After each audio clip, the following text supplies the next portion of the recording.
अस्सलामुअलैकुम। आज हम पढ़ेंगे कि मीडिएटर्स ऑफ एक्यूट इन्फ्लेमेशन, यानी एक्यूट इन्फ्लेमेशन में कौन कौन से मीडिएटर्स मॉलिक्यूल्स हैं जो उस प्रोसेस को होने में हेल्प करते हैं, मीडिएट करते हैं। ठीक है, उस मीडिएटर इन्फ्लेमेशन की जो समरी है उसे देखने से पहले ज़रा एक बेसिक कॉन्सेप्ट समझना ज़रूरी है। वो ये है कि जब इन्फ्लेमेशन होती है तो क्या होते हैं कि कुछ मॉलिक्यूल्स रिलीज होते हैं, वैसे प्रोस्टासाइक्लिन्स, ठीक है, या फिर ल्यूकोट्राइन्स हो गए। ठीक है, इसी तरह हिस्टामीन वगैरह रिलीज होते हैं। यहाँ पे हमने दो मॉलिक्यूल्स के बारे में पढ़ना है। जब भी सेल में ब्रेन में हमें पता है एराकिडोनिक एसिड होता है। ठीक है, जब वो ब्रेक डाउन होता है तो उससे क्या क्या सिंथेसाइज होते हैं, दो तरह के। ये अभी सिर्फ मैं मेन बता रही हूँ, डिटेल में नहीं बता रही, बस आपने ये याद रखना है।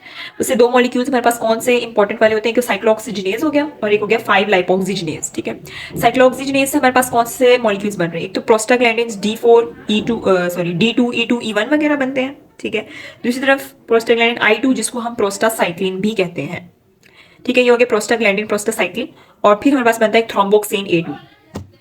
इसमें आपने याद रखना है प्रोस्टासाइक्लिन और थ्रोम्बोक्सिन A2, इन दोनों के फंक्शंस जो है ना एक दूसरे से ऑपोजिट होते हैं और ये बॉडी में हर वक्त इक्वल अमाउंट में होते हैं कि ये बैलेंस करे होते हैं दोनों को। ठीक है, अगर इनमें से कोई एक चीज ज्यादा हो जाएगी तो इसका फंक्शन ज्यादा हो जाएगा, जिसकी वजह से डिसऑर्डर्स आगे से होंगे। जो थ्रोम्बोक्सिन A2 है ना, दैट इज क्या करवाते हैं थ्रोम्बोक्सिन A2, वेजो कंस्ट्रिक्शन कराता है और प्लेटलेट एग्रीगेशन को प्रमोट करता है।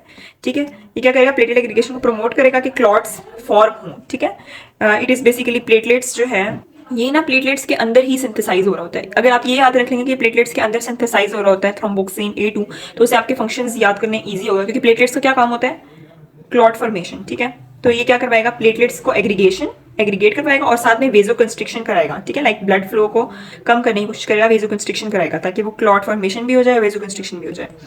इसका ऑपोजिट क्या है, प्रोस्टासाइक्लिन, जो कि वेजो डायलेशन करा रहा है। ठीक है, वेजो डायलेशन करा रहा है और क्या कर रहा है, क्लॉट फॉर्मेशन को इनहिबिट कर रहा है। ठीक है, तो ये थ्रोम्बोक्सिन का ऑपोजिट काम करता है प्रोस्टासाइक्लिन। दूसरी तरफ हमारे पास क्या है, दूसरी तरफ हमारे पास है लाइपोक्सिजिनेज। लाइपोक्सिजिनेज से सिंथेसाइज होते हैं ल्यूकोट्राइन्स। ठीक है, ल्यूकोट्राइन्स एक तो होता है A4 जिससे आगे बनेगा B4। ठीक है, एक आपने याद रखना है B4, और दूसरे हमारे पास कौन से हैं, C4, D4 और E4। इनको आपने इकट्ठा याद रखना है और ये अलग से याद रखना है। अब हमने पढ़ा कि वेजोडाइलेशन कौन करा रहा है, प्रोस्टासाइक्लिन। ठीक है, और इसके साथ जो बाकी प्रोस्टाग्लैंडिन्स हैं वो भी वेजोडाइलेशन कराते हैं। वेजो कंस्ट्रिक्शन कौन कराता है, थ्रोम्बोक्सिन A2 और ल्यूकोट्राइन C4 D4 E4, ये वाले। ठीक है, थ्रोम्बोक्सिन A2 और ल्यूकोट्राइन C4 D4 E4 जो है वो क्या करा रहे हैं, वेजो कंस्ट्रिक्शन करा रहे हैं। वेस्कुलर परमिबिलिटी कौन इंक्रीज कराता है, यही वाले ल्यूकोट्राइन्स जो हैं ये वेस्कुलर परमिबिलिटी भी इंक्रीज करा रहे हैं। ठीक है, और जो ल्यूकोट्राइन B4 रह गया वो हमारे पास क्या करवा रहा है, कीमोटैक्सिस। कीमोटैक्सिस में सिर्फ B4 इन्वॉल्व होता है। ठीक है, और बाकी C4 D4 E4 किस में हो गए, वेजो कंस्ट्रिक्शन, इंक्रीज वेस्कुलर परमिबिलिटी, और साथ में ब्रोंकोस्पाज्म वगैरह में भी जो है इंपॉर्टेंट होते हैं। लेकिन अभी आपने यही याद रखना है। देखना है कि जितने भी मीडिएटर्स हैं उनका जो लाइक वो उनके सोर्सेज क्या है। ठीक है, वो कौन से सेल्स से रिलीज हो रहे हैं या कहाँ से जो है वो रिलीज हो रहे हैं। सबसे मेजर जो हमारे पास जो वेजोडाइलेशन में भी इन्वॉल्व था और इंक्रीज वेस्कुलर परमिबिलिटी में भी इन्वॉल्व था, दैट वाज हिस्टामीन। ठीक है, it was like the major mediator. Histamine कहाँ कहाँ से रिलीज हो रहा है, मास्ट सेल्स। ठीक है, major basophils which is a leukocyte as you know. ठीक है, mast cells and basophils and platelets, ये तीनों सेल्स जो हैं these are the major source of histamine release.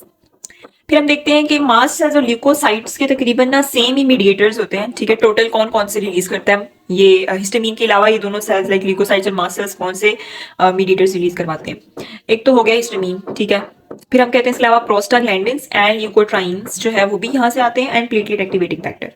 Okay, platelet activating factor, leukotrienes, prostaglandins and histamines. फिर हमारे पास एक होते हैं कॉम्प्लीमेंट प्रोटीन्स, ये भी एक मीडिएटर्स होते हैं इन्फ्लेमेशन में, और काइनेन्स लाइक ब्रेडिकाइनेन्स। ये कहाँ से आते हैं, हम कहते हैं these are the proteins present in the plasma. ठीक है, प्लाज्मा में सर्कुलेट कर रहे होते हैं, आते कहाँ से हैं, लिवर से। ठीक है, लिवर इन प्रोटीन्स को सिंथेसाइज करता है और जब भी इन्फ्लेमेशन होती है तो ये वहाँ पे चले जाते हैं और इन्फ्लेमेशन करवाते हैं। देन मेजर जैसा कि हमारे पास साइटोकाइंस। ठीक है, साइटोकाइंस में tumour cross factor, interleukin 1, interleukin 6 आ जाते हैं। साइटोकाइंस कहाँ से रिलीज होते हैं, अच्छा इससे पहले ना एक ये चीज देख लें कि there are some major cells कौन से हैं, जो मेजर सेल्स हैं ना वो कौन से हैं जो मीडिएटर्स बनाते हैं। उसमें हमारे पास सेंटिनल सेल्स का आपने पढ़ा होगा, टिश्यू में कुछ सेंटिनल सेल्स होते हैं जो कि गार्डिंग सेल्स होते हैं। ठीक है, जब भी कोई डैमेज वगैरह होता है तो वो सेंटिनल सेल्स एक्टिवेट करते हैं इन्फ्लेमेशन को। उसमें आते हैं पास mast cells, dendritic cells and activated macrophages. ठीक है, ये वाले macrophages, sorry tissue resident macrophages, ठीक है। टिश्यू रेजिडेंट मैक्रोफेजेस एक तो ब्लड में होते हैं ना, एक होते हैं टिश्यू में। जो टिश्यू वाले होते हैं they act as sentinel cells, और फिर हमारे पास होते हैं एंडोथीलियल सेल्स भी जो कैपिलरीज के होते हैं। ये चारों सेल्स जो है they act as sentinel cells and they are the major cells producing mediators. तो साइटोकाइंस भी यही प्रोड्यूस करवाएंगे, ठीक है। ये चारों सेल्स जो है, साइटोकाइंस जो है वो बेसिकली शुरू में ही रिलीज हो जाते हैं एज अ मीडिएटर। और मैक्रोफेजेस जो है वो हमारे पास साइटोकाइंस के साथ साथ कीमोकाइंस भी रिलीज करवा रहे हैं। Chemokines are used in chemotaxis. So यहाँ पे आपने हिस्टामीन का 3 मेजर सेल्स याद रखने हैं, ठीक है। इसके अलावा मास्ट सेल्स और ल्यूकोसाइट्स तकरीबन एक जैसे ही मीडिएटर्स हैं, ये याद रखने हैं। इसके बाद आपने याद रखना है कि जो मेजर सेल्स सेंटिनल सेल्स हैं वही हमारे पास साइटोकाइंस रिलीज करवा रहे हैं, ठीक है। और मैक्रोफेजेस दोनों साइटोकाइंस और कीमोकाइंस रिलीज करते हैं, बस इसमें आपने यही याद रखना है। अब हम देखेंगे एक summary different processes of acute inflammation और उनमें कौन कौन से मीडिएटर्स जो इन्वॉल्व होते हैं। ये बेसिकली एक समरी है। इसका जो लेक्चर है हमने पिछले लेक्चर में सारी डिटेल्स डिस्कस किया है। तो मीडिएटर्स वेजोडाइलेशन में सबसे इंपॉर्टेंट जो है वो हिस्टामीन है, ठीक है। यही एक याद रखना है, हिस्टामीन वेजोडाइलेशन भी कराता है और increase permeability of blood vessels भी कराता है, जैसे कि यहाँ पे लिखा हुआ, ठीक है। हिस्टामीन के अलावा और इंक्रीज परमिबिलिटी कौन करवाता है? Leukotriene C4 D4 E4। अभी हमने पीछे देखा था ना कि ये तीनों जो है ये परमिबिलिटी भी इंक्रीज करा रहे होते हैं, ठीक है। इनके साथ ब्रेडिकाइनेंस, कॉम्प्लीमेंट सिस्टम के प्रोटीन्स और platelet activating factor, these are like less important. तो ये दोनों जो है हिस्टामीन और ल्यूकोट्राइन्स, ये दीज आर मोर इंपॉर्टेंट। और फिर हम कहते हैं ये हमारे पास हो गए 2 step, vasodilation, increase permeability, and then third step is leukocyte recruitment to the site of inflammation. Like leukocytes blood में होते हैं तो उनको टिश्यू के अंदर जहाँ पे इन्फ्लेमेशन होती है वहाँ पे लाने के लिए कुछ स्टेप्स और मीडिएटर्स होते हैं।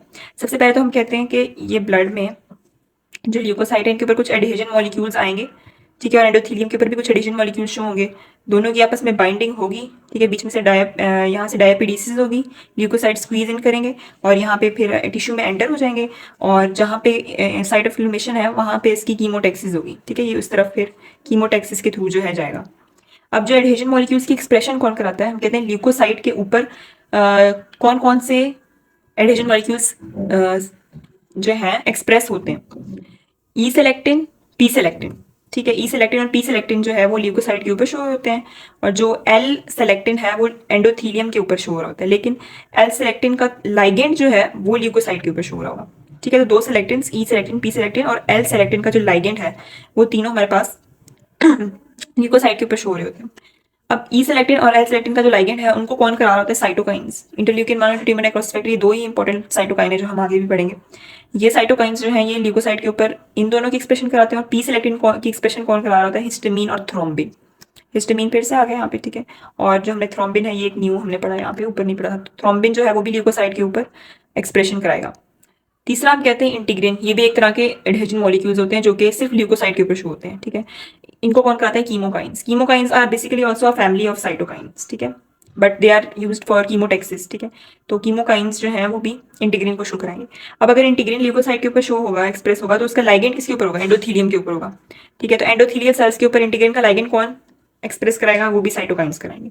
ये तो साइटोकाइंस इन 2 जगहों पे इन्वॉल्व है, यहाँ पे भी कीमोकाइंस, और पी सेलेक्टिन जो है उसे हिस्टामीन और थ्रोम्बिन करा रहे हैं।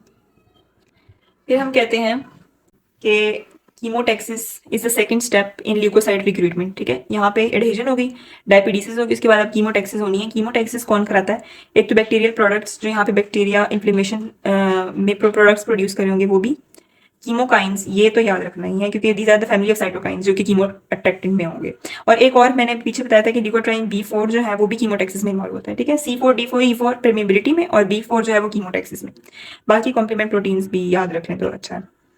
पेन हम कहते हैं प्रोस्टाग्लैंडिन्स, ब्रेडिकाइनेंस और न्यूरोपेप्टाइड्स। न्यूरोपेप्टाइड्स वगैरह ये क्या कर रहे होते हैं? बेसिकली नर्व एंडिंग्स की जो एंडिंग्स होती है उनको स्टिमुलेट कर रहे होते हैं, जिससे पेन की परसेप्शन प्रोड्यूस होती है, ठीक है। और फीवर कौन करा रहा है? एक तो साइटोकाइन इंटरल्यूकिन 1 और ट्यूमर नेक्रोसिस फैक्टर, और दूसरा प्रोस्टाग्लैंडिन। तो प्रोस्टाग्लैंडिन हमने यहाँ पे पढ़ा, एक फीवर में और एक यहाँ पे पेन में। अब जो आखिरी बात रह गई है वो यही है कि साइटोकाइंस का क्या रोल होता है इन एक्यूट इन्फ्लेमेशन। तकरीबन पढ़ ही लिया, बस उसकी समरी मैं आपको बता देती हूँ। अब 4 तरह के साइटोकाइंस हमने पढ़े हैं, ठीक है, एक्यूट इन्फ्लेमेशन में। Tumour necrosis factor, interleukin 1, interleukin 6 and chemokines. अब इन सब के फंक्शन क्या होते हैं? इंटरल्यूकिन 1 और ट्यूमर नेक्रोसिस फैक्टर का क्या क्या दिख रहा है? एडहेजन मॉलिक्यूल्स की एक्सप्रेशन में इनका रोल होता है, ठीक है। दूसरा यहाँ पे फीवर दिख रहा है, ठीक है। तो दोनों का रोल कहाँ पे हो गया? एक तो एडहेजन मॉलिक्यूल्स के एक्सप्रेशन में, दूसरा हम कहते हैं फीवर में। फीवर में हम कहते हैं इंटरल्यूकिन 1 का जो है ना इसका ज्यादा रोल होता है as compare to tumour necrosis factor, ठीक है। फीवर में इसका जो है ज्यादा रोल होता है। देन कीमोकाइंस का हमने क्या पढ़ा है, chemokines are used as chemotaxis, ठीक है। इसके अलावा ये भी एडिशन मॉलिक्यूल्स की भी एक्सप्रेशन में होते हैं। तो कीमोकाइंस की हमने दो देख लिए, एक तो एडिशन मॉलिक्यूल की एक्सप्रेशन एंड एक कीमोटैक्सिस। अब रह गए इंटरल्यूकिन 6। इंटरल्यूकिन 6 जो है that is a acute phase response में वो इन्वॉल्व होता है। एक्यूट फेज रिस्पॉन्स जो है एक जनरल और नॉन स्पेसिफिक रिस्पॉन्स होता है जब भी इन्फ्लेमेशन होती है। तो इंटरल्यूकिन 6 को हम एक प्रो इन्फ्लेमेटरी, इंटरल्यूकिन 6 जो है that is a pro inflammatory cytokine. जब भी कोई इन्फ्लेमेशन होता है तो इसमें हम कहते हैं कि जनरल और नॉन स्पेसिफिक रिएक्शन होता है। इसमें बहुत सारे लाइक एक्यूट फेज प्रोटीन्स और जो दूसरे साइटोकाइंस है वो सारे रिलीज होते हैं, ठीक है। और इन्फ्लेमेशन का प्रोसेस जो है वो मीडिएट होता है। एक्यूट फेज प्रोटीन्स कौन से होते हैं लिवर में, लाइक सी रिएक्टिव प्रोटीन्स हो गए, इस तरह के। और ये सारे जनरल है, लाइक जनरल रिस्पॉन्स और नॉन स्पेसिफिक रिस्पॉन्स। इंटरल्यूकिन 6 इसको हम कहते हैं acute phase response. That's it for today, thank you.